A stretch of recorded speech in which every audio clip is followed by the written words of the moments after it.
Hello friend, this is ज्ञान। Psychology की series को आगे बढ़ाते हुए आज के क्वेश्चंस को हम डिस्कस करेंगे। जिन्होंने पहले के लेक्चर्स नहीं देखे हैं, डिस्क्रिप्शन बॉक्स चेकआउट करिए, लिंक्स आपको मिल जाएंगे। और आगे बढ़ने से पहले मैं आपको बता देता हूँ कि हिमाचल पटवारी के लिए, जेबीटी के लिए और नॉन मेडिकल के लिए मैथ की लाइव क्लासेस शुरू हो चुकी हैं। शाम को 6 से 7 के बीच में आपकी लाइव क्लास रहती है, जिसमें आप लाइव डाउट्स भी एक्सपर्ट से पूछ सकते हैं कहीं पे भी अगर आपको प्रॉब्लम आ रही है तो। ठीक है, टॉपिक वाइज आपको सब कुछ करवाया जा रहा है विद नोट्स के साथ। और एक और चीज, अध्यापक बैच भी आप ज्वाइन कर सकते हैं प्रोफेशनल्स के अंडर, एक्सपर्ट्स के अंडर, जिनके पास एनहेंस नॉलेज है इन एग्जाम को लेकर। तो ये सारे कोर्सेज बिल्कुल फ्री रहेंगे नीडी स्टूडेंट्स के लिए। अगर कोई पेड कोर्सेज ज्वाइन करना चाहता है तो सिर्फ 40 रुपए से आप ये सारे पेड कोर्सेज भी ज्वाइन कर सकते हैं, बहुत ही कम फीस में। ठीक है, चलिए क्वेश्चंस के ऊपर बढ़ेंगे। क्वेश्चंस क्या यहाँ पर कहता है, शरीर के शीर्ष भाग से प्रारंभ होकर नीचे की दिशा में होने वाली शारीरिक वृद्धि को जाना जाता है। वेरी इंपॉर्टेंट क्वेश्चन है ये। देखिए यहाँ पर क्या बात हो रही है, starting from the top of the body the physical growth that takes place in the downward direction is known as. क्या कहा जाएगा? क्या ये हेड टू टो सीक्वेंस कहा जाएगा, डाइवर्जेंट सीक्वेंस कहा जाएगा, हाईएस्ट सीक्वेंस कहा जाएगा, या फिर मिनिमम सीक्वेंस कहा जाएगा? जल्दी से अपना आंसर सोचना है फ्रेंड्स। देखिए इसका सही आंसर क्या होगा, ऑप्शन नंबर ए यानी कि हेड टू टो सीक्वेंस। ठीक है, आपको पता है कि शिशुओं का जो विकास है, ठीक है, आमतौर पर ऊपर से नीचे की ओर होता है। विकसित करने वाली पहली चीज है सिर पर नियंत्रण और गर्दन की मांसपेशियों को मजबूत बनाना। उसके बाद हाथ का कोऑर्डिनेशन, ठीक है, विकसित होता है, जो बच्चे को रेंगना सीखने से पहले खुद को आगे खींचने की अनुमति देता है। इसलिए आपने बहुत बार नोटिस किया होगा कि छोटे बच्चे की जो पकड़ है वो सबसे मजबूत होती है। ठीक है, क्योंकि यहाँ पर किस लिए पहले सारी चीजें हो रही हैं, सिर पर नियंत्रण और गर्दन की मांसपेशियों को मजबूत करना, आफ्टर दैट हाथ का कोऑर्डिनेशन। ठीक है, तो इसलिए हेड पोजिशनल सीक्वेंस इसका सही आंसर होगा। ठीक है, चलिए नेक्स्ट यहाँ पर देखिए, पियाजे के सिद्धांत के अनुसार कौन सी अवस्था में बच्चों में उस चिंतन का विकास होता है अनुत्क्रमणिकता से। ठीक है, अनुत्क्रमणिकता का मतलब क्या होता है, इर्सबिलिटी। ठीक है, तो यहाँ पर बात क्या हो रही है, according to Piaget theory in which stage that thinking is to be developed in children irreversibility is. क्या ये सेंसरी स्टिमुली है, प्री ऑपरेटिव है, कंक्रीट ऑपरेशनल है, या फिर फॉर्मल ऑपरेशनल है? जल्दी से बताइए, जल्दी से बताना है इसका सही आंसर। फ्रेंड्स इसका सही आंसर क्या होगा, ऑप्शन नंबर बी। ठीक है, प्री ऑपरेटिव। ठीक है, देखिए यहाँ पर मैं आपको कुछ स्टेजेस क्लियर करवाने वाला हूं, ताकि अगर एग्जामिनर कहीं से मॉडिफाइड क्वेश्चंस भी पूछे तब भी आपके पास आंसर हो। देखिए स्टेजेस ऑफ डेवलपमेंट क्या रहता है और कैरेक्टरिस्टिक्स, ये अच्छे से याद कर लेना, साथ साथ में स्क्रीनशॉट ले लीजिए। ठीक है, या फिर नोट डाउन कर लीजिए। देखिए सेंसोरीमीटर जो है वो आपका बर्थ से लेकर 2 साल तक रहता है। ठीक है, इसमें जो बच्चों की इंद्रियां हैं, ठीक है, और क्रियाओं के माध्यम से दुनिया को देखना शुरू करता है। ठीक है, और देखना शुरू करता है, सुनना शुरू करता है, छूना, बोलना। ठीक है, ये धीरे धीरे क्या करता है कि ये स्टार्ट करता है कितने से कितने, बर्थ से लेकर 2 साल तक। ठीक है, तो ये सेंसरी मोटर है ये। ठीक है, जन्म से 2 वर्ष तक। ये कैरेक्टरिस्टिक्स जरूर याद रखना। ठीक है, और संज्ञानात्मक विकास बच्चे की इंद्रियों और गति के उपयोग से शुरू होता है। ठीक है, और यहां से भी मॉडिफाइड क्वेश्चंस देखने को मिला है। ठीक है, नेक्स्ट हम यहाँ पर बात करते हैं जो नेक्स्ट कैरेक्टरिस्टिक्स है। ठीक है, उसको भी अच्छे से देखिए। प्री ऑपरेशनल, ये कितने से कितने साल तक होती है, क्योंकि डायरेक्ट ईयर्स भी एग्जामिनर पूछता है। 2 से 7 साल का ये प्री ऑपरेशनल रहता है। इसमें क्या होता है कि चित्रों और शब्दों, ठीक है, चित्रों और शब्दों द्वारा वस्तुओं का प्रतिनिधित्व करने के लिए भाषा का उपयोग करना सीखता है। ठीक है, चित्रों और शब्दों द्वारा। ठीक है, तभी तो अगर कोई भी चीज अगर किसी भी छोटे बच्चे को समझानी है, अगर उसमें हम इमेजिनेशन के तौर पर वो सारी पिक्चराइज करें तो वो बच्चा ज्यादा टाइम तक उन चीजों को याद रखता है। ठीक है, इसलिए यहाँ पर एग्जामिनर भी यही बात कर रहे हैं। ठीक है, और थ्योरी भी यही बात कर रही है कि किसी एकल सुविधा द्वारा वस्तु को वर्गीकृत करना, उसको कैरेक्टरिस्टिक करना, ठीक है, डिफाइन करना, उन सारी चीजों को सोच एवं जो केंद्रित रहती है। ठीक है, जो आपका सेंट्रलाइजेशन है। ठीक है, क्योंकि मैं आपको ये सारी चीजें पहले भी क्लियर करवा चुका हूँ। ठीक है, अगर अभी भी कंफ्यूजन है तो पिछले लेक्चर्स जरूर एक बार देख लेना। ठीक है, और दूसरों के दृष्टिकोण को समझने में कठिनाई होती है। ठीक है, प्री ऑपरेशनल बस इतना याद रखना, 2 से 7 साल का ये प्री ऑपरेशनल रहता है, ठीक है। इसमें चित्र और शब्दों का महत्वपूर्ण योगदान रहता है, ठीक है। चलिए नेक्स्ट यहाँ पर बात करते हैं कॉन्क्रीट ऑपरेशनल। ये कहां से कब तक का रहता है? 7 से 12 साल तक का रहता है, ठीक है। 11 और 12 के बीच में रहता है ये, ठीक है, 7 साल के आगे का। इसमें क्या होता है कि बच्चा मूर्त घटनाओं के बारे में तार्किक रूप से सोचता है, ठीक है, मूर्त अंक गणितीय संचालन करता है। इसमें आयु जो है 6 से 7 के बीच में स्टार्ट रहती है, ठीक है। और जो मास आयु है, जो मास एज है, ठीक है, 7 और वजन, ठीक है, स्थिरता प्राप्त करता है यहाँ पर, ठीक है। 7 से 11 और 12 साल के बीच में आपका क्या रहता है? कंक्रीट ऑपरेशनल रहता है ये, ठीक है। तो इसमें थोड़ा सा बस आपको इतना याद रखना कि तार्किक रूप से ये सोचना शुरू करता है, जो भी बच्चे के एनवायरनमेंट के घटनाओं के बारे में, जो भी चीजें उस टाइम उसके सामने या फिर कहीं से वो सुन रहा है, कहीं से वो देख रहा है, तो वो उन सारी चीजों को इमेजिन करने लगता है, ठीक है। और नेक्स्ट यहाँ पर रहता है फॉर्मल ऑपरेशनल, ठीक है। ये 11 से 12 ईयर के अबव है ये, ठीक है। आगे का इसमें क्या होता है कि यहाँ अधिक परिपक्व नैतिक तर्क की संभावना होती है, काल्पनिक भविष्य और वैचारिक समस्याओं से संबंधित हो जाता है, ठीक है। इसमें क्या है कि जो बच्चा है वो ज्यादातर भविष्य के बारे में सोचना शुरू करता है, ठीक है। एक अलग ही अपनी एक दुनिया बनाने की कोशिश करता है इसमें, ठीक है। तो ये जब भी फॉर्मल ऑपरेशनल की बात होगी तो याद रखना कि काल्पनिक भविष्य और वैचारिक समस्याओं से संबंधित हो जाता है इसमें, जितना भी ये रहेगा, ठीक है।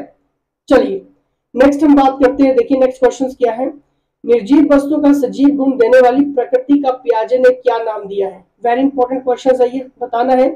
यहाँ पर बात हो रही है what name has been given by Piaget to the nature which gives living quality to inanimate objects, बताना है जल्दी से।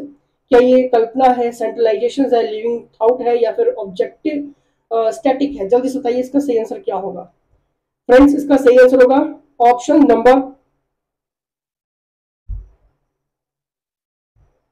नंबर इसका रहेगा संजीव चिंतन, ठीक है। यहाँ पे नहीं है लेकिन मैं आपको बता देता हूँ कि लाइव कंटेम्पलेशन, ठीक है, वेरी इंपॉर्टेंट है ये, सजीव चिंतन, ठीक है।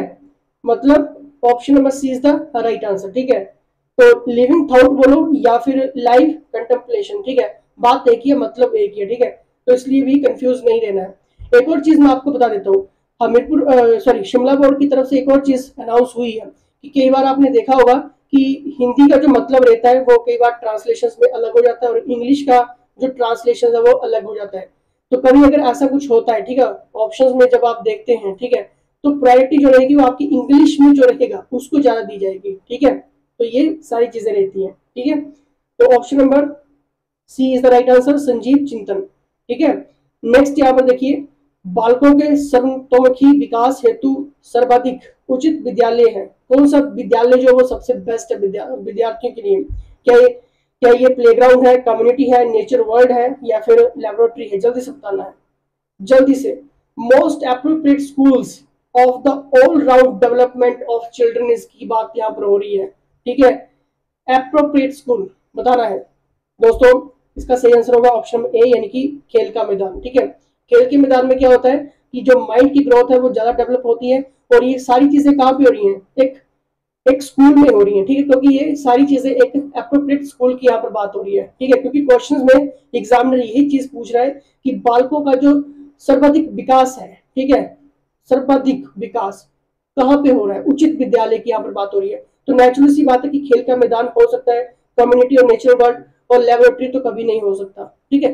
तो इसका मतलब ये नहीं कि ऑप्शंस आपको यही मिलेंगे, ऑप्शन थोड़ा सा भी अगर मॉडिफाइड हुए तब भी आपके पास आंसर होना चाहिए, ठीक है। चलिए नेक्स्ट यहाँ पर देखते हैं, नेक्स्ट क्वेश्चन क्या है, बालक के विकास से ज्यादा महत्वपूर्ण क्या है जी?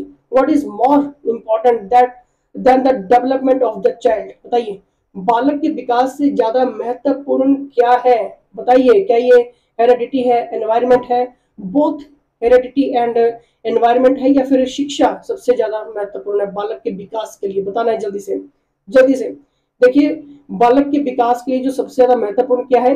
वंश क्रम एवं वातावरण दोनों, यानी कि बोथ हेरेडिटी और एनवायरनमेंट, ठीक है। जो जेनेटिक फैक्टर है वो भी इंपॉर्टेंट है क्योंकि वहां से वो सब कुछ सीखता है, और एनवायरनमेंट कैसा है, ये सारी चीजें इंपॉर्टेंट है। तो जब भी ऐसे क्वेश्चंस आते हैं तो डायरेक्ट आप इन्हें चूज कर सकते हैं, ठीक है। नेक्स्ट यहाँ पर देखिए, विकास की दृष्टि से सही क्रम क्या है, the correct sequence from the point of view of development is, बताना है जी, जल्दी से बताना है इसका सही आंसर क्या होगा, जल्दी से। क्या ये असिमुलेशन, एडजस्टमेंट, एडेप्शन, एडेप्टेशन है, या फिर एडजस्टमेंट, एसिमुलेशन, एडेप्टेशन है, एडेप्टेशन, एडजस्टमेंट, एसिमुलेशन है, एडेप्टेशन, एसिमुलेशन, या फिर adjustment is the right answer है। जल्दी से आना, क्योंकि यहाँ पर बात हो रही है करेक्ट सीक्वेंस की बात हो रही है, from the point of view of development is, बताना है जल्दी से। फ्रेंड्स, इसका सही आंसर क्या होगा, इसका सही आंसर होगा ऑप्शन नंबर ए, यानी कि एसिमुलेशन, एडजस्टमेंट, एडेप्टेशन, ठीक है। Option number A is the right answer. देखिए अभी एग्जामिनर ने ये क्वेश्चन थोड़ा सा मॉडिफाइड करके पूछा था, क्या पूछा था कि विकास के विषय में निम्नलिखित में से कौन सा कथन सही है, ठीक है, कि विकास के विषय में निम्नलिखित में से कौन सा कथन सही है, ये क्वेश्चन पूछा था, ठीक है। तो देखिए, जीवन काल के दृष्टिकोण का तर्क है कि पूरे विकास में महत्वपूर्ण संशोधन होते हैं। इसमें चाहे आपका मल्टी डायमेंशन हो गया, मल्टी डायरेक्शनल हो गया, ठीक है, ये सारी चीजें हैं, ये आप इन चीजों को छोड़ नहीं सकते हैं, ठीक है। Life of span perspective argues that significant modification take place throughout development, it consists of the development of humans, ठीक है। देखिए कंफ्यूजन कहाँ पे हो रही थी स्टूडेंट्स को, जब ये क्वेश्चंस करवाया गया था, एग्जामिनर ने भी बहुत बारी क्वेश्चंस पूछे हैं, ठीक है। स्टूडेंट्स ने यहाँ पर गलत तरीके से क्वेश्चंस को अंडरस्टैंड नहीं किया था उस टाइम, ठीक है। क्वेश्चन सिंपल सा था कि विकास के विषय में निम्नलिखित में से कौन सा कथन सही है, ठीक है। तो जब भी आपको ये पॉइंट्स देखने को मिलेंगे, आप बस टिक कर देना उनके ऊपर, ठीक है। ये की फैक्ट वर्ड है ये, ठीक है। ये सारे के सारे क्या है, आपके की फैक्ट वर्ड्स है, जो भी मैंने यहाँ पर रेड लाइन में हाईलाइट किए हैं, ठीक है। अगर इनसे रिलेटेड क्वेश्चन होता है तब ये ऑप्शंस में होंगे आपके एग्जाम में, ठीक है। चलिए नेक्स्ट यहाँ पर देखिए, नेक्स्ट क्वेश्चन क्या है, प्याजे के संज्ञानात्मक विकास चरणों में से कौन सा सही नहीं है, which one of Piaget stages of cognitive development is not correct, की यहाँ पर बात हो रही है। क्या ये प्री कॉग्निशन है, एसिमुलेशन ऑफ न्यू सब्सटेंस है, एडजस्टमेंट है, या फिर कॉमन सेंस है, जल्दी से बताइए। प्याजे के संज्ञानात्मक विकास चरणों में से कौन सा सही नहीं है, बताइए। इसका सही आंसर होगा ऑप्शन नंबर ए, यानी कि प्री कॉग्निशन, ठीक है, पूर्व ज्ञान, ठीक है, कंफ्यूज नहीं होना है। चलिए नेक्स्ट यहाँ पर देखिए, नेक्स्ट क्वेश्चन क्या है, मैडम मॉन्टेसरी ने अधिगम परिवेश में सर्वाधिक बल किस पर दिया था, वेरी इंपॉर्टेंट है ये। मैडम मॉन्टेसरी ने अधिगम परिवेश में सर्वाधिक बल किस पर दिया था, madam Montessori has given maximum emphasis on the learning environment, किस पे दिया था, बताइए, ऑप्शन देखिए जल्दी से। क्या ये मॉडिफिकेशंस ऑफ इमोशंस के ऊपर बल दिया गया था, या फिर on the use of sense organs के ऊपर बल दिया गया था, giving full autonomy to the child इसके ऊपर दिया गया था, या फिर on making school and alternative to home इसके ऊपर बल दिया गया था, बताना है जल्दी से।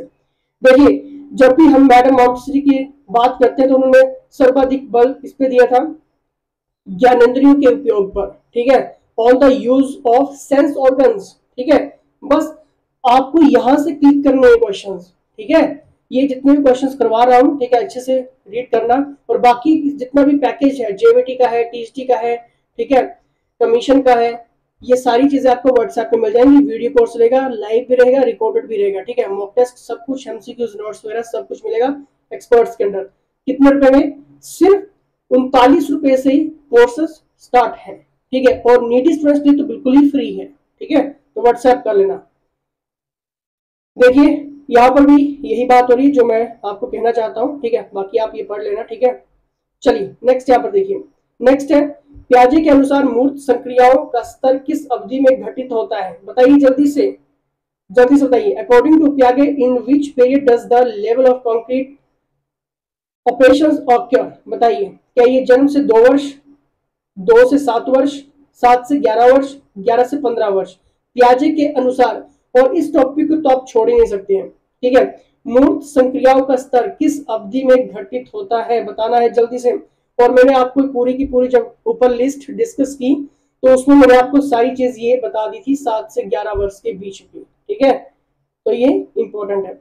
नेक्स्ट यहाँ पर देखिए, किसी बालक के मानसिक रूप से अस्वस्थ होने का कारण क्या है, ठीक है। अगर कोई बच्चा है, ठीक है, मेंटली डिस्टर्ब है, तो उसका कारण क्या है। The reason of a child being mentally unwell is, क्या ये कारण है कि उसका फैमिली एनवायरनमेंट ठीक नहीं है, क्लासरूम का एनवायरनमेंट ठीक नहीं है, नेबरहुड का एनवायरनमेंट ठीक नहीं है, या फिर ऑल ऑफ द अबव, ये सभी बताना है। अगर कोई भी बच्चा मेंटली डिस्टर्ब चल रहा है, ठीक है, मेंटली डिस्टर्ब है, फील बेटर नहीं कर रहा है, तो उसका कारण यहाँ पर एग्जामिनर पूछ रहा है इन ऑप्शंस के अकॉर्डिंग, बताइए जल्दी से। फ्रेंड्स, का सही आंसर होगा ऑल ऑफ द अबव, ठीक है।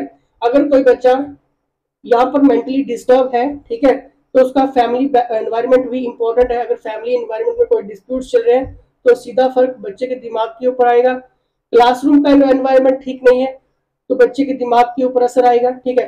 नेबरहुड का एनवायरनमेंट ठीक नहीं है, जिस समाज में आप रहते हैं, ठीक है, अगर वो समाज ठीक नहीं है तो ये सारी की सारी चीजें किस पे हैं, बच्चे के मेंटली डिस्टर्ब होने के ये पूरे पूरे चांसेस वहां पर दिखाई देते हैं, ठीक है। तो इसलिए ऑल ऑफ द अबव। चलिए नेक्स्ट यहाँ पर देखिए, छात्र की प्रयोगात्मक दक्षता के आकलन का यथोचित रूप है, बताना है। यहाँ पर बात हो रही है, it is an appropriate form of assessment of the practical proficiency of the student, बताना है, जल्दी से बताना है। क्या ये इंटरव्यू है, ऑब्जर्वेशन है, क्वेश्चनर है, यानी कि प्रश्नावली, ठीक है, या फिर रिटन टेस्ट, बताइए। अगर किसी छात्र की, ठीक है, प्रयोगात्मक दक्षता का आकलन करना है, ठीक है, तो बताइए practical proficiency of the student, तो इसमें क्या चीज इंपॉर्टेंट है। क्या ये इंटरव्यू, ऑब्जर्वेशन, क्वेश्चनर या फिर रिटन टेस्ट, बताइए। देखिए इसका सही आंसर क्या होगा, ऑप्शन नंबर बी, यानी कि ऑब्जर्वेशन, ठीक है, यानी कि वो कितना ऑब्जर्व करता है चीजों को लेकर, ठीक है, कितना सीख पा रहा है वो चीजों को लेकर। ऑब्जर्व करना इंपॉर्टेंट है, ठीक है, ग्रहण करना किसी चीज का, ठीक है, ऑब्जर्व करना, ठीक है, क्लियर। चलिए नेक्स्ट यहाँ पर देखिए, और ये काफी इंपॉर्टेंट है क्योंकि यहाँ पर बात हो रही है आईक्यू की, ठीक है। आईक्यू किस बच्चे का कितना है ये इंपॉर्टेंट रहता है क्योंकि उसी से फिर हम डिफाइन करते हैं आने वाला फ्यूचर। देखिए यहाँ पर क्या बात हो रही है, रमेश और अंकित की समान बुद्धि लब्धि जो वो 120 है, ठीक है, यानी कि 120 क्या आईक्यू है। रमेश अंकित से 2 वर्ष छोटा है। यदि अंकित की आयु 12 वर्ष हो तो रमेश की मानसिक आयु कितनी होगी। यहाँ पर देखिए मानसिक आयु की बात हो रही है यहाँ पर, ठीक है, यानी कि मेंटल, ठीक है, उसकी आयु कितनी है। कई बार आपने देखा होगा कि कोई बच्चा है जो 17 साल का हो गया है लेकिन 5 साल की तरह बिहेव करता है, ठीक है, कोई 30 साल का हो गया है लेकिन 15 साल का दिमाग है। तो यहाँ पर एग्जामिनर वही पूछ रहा है क्योंकि हम उस आईक्यू के जरिए ही वो सारी चीजें क्या करते हैं, हम बता सकते हैं किसी चीज को, ठीक है, हमें पता चलता है उसकी मेंटल एज का, ठीक है। यहाँ पर एज, ओल्ड ऑफ एज की बात नहीं हो रही है, यहाँ पर बात हो रही है मेंटल की एज की बात हो रही है, क्लियर। तो बताइए इसका सही आंसर क्या होगा। फ्रेंड्स, इसका सही आंसर होगा ऑप्शन नंबर सी, यानी कि 12 वर्ष। तो कितनी एज होगी उस टाइम, देखिए रमेश और अंकित की जो इक्वल है, ठीक है, बुद्धि लब्धि 120 है। रमेश अंकित से 2 वर्ष बड़ा है, लेकिन सॉरी 2 वर्ष छोटा है।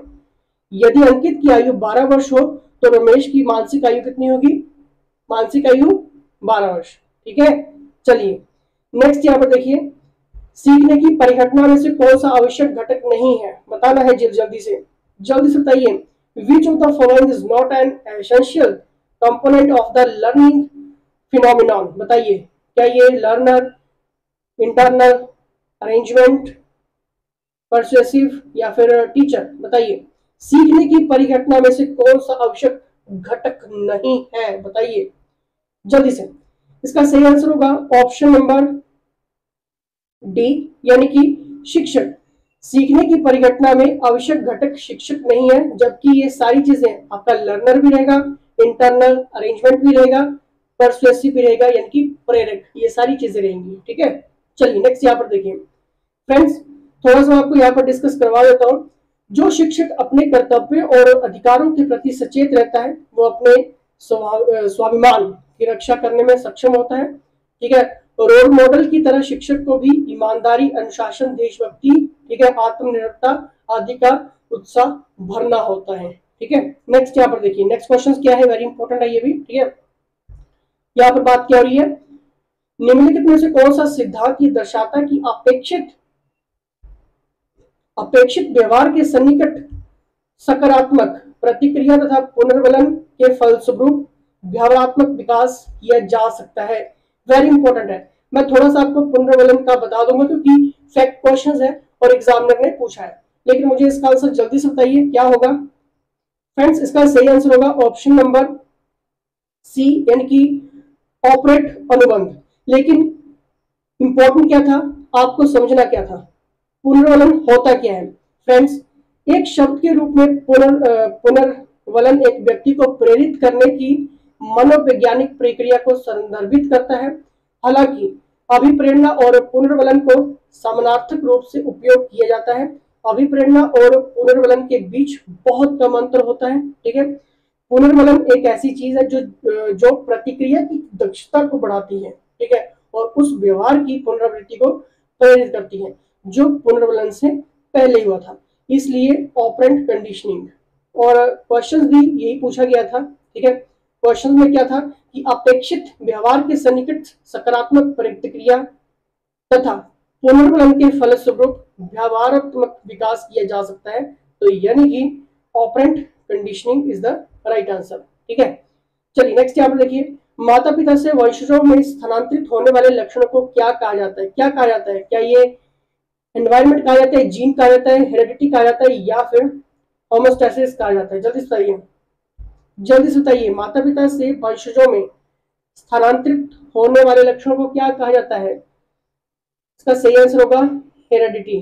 ठीक है, अनुवांशिकता जिसको हम कहते हैं। ठीक है, अनुवांशिकता।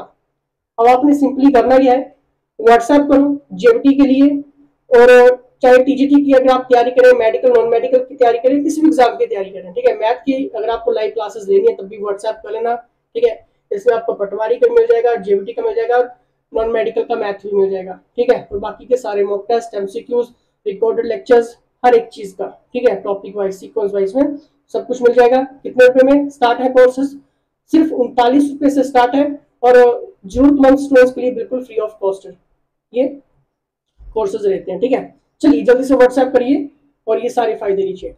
तो इसी के साथ जय हिंद, जय हिमाचल।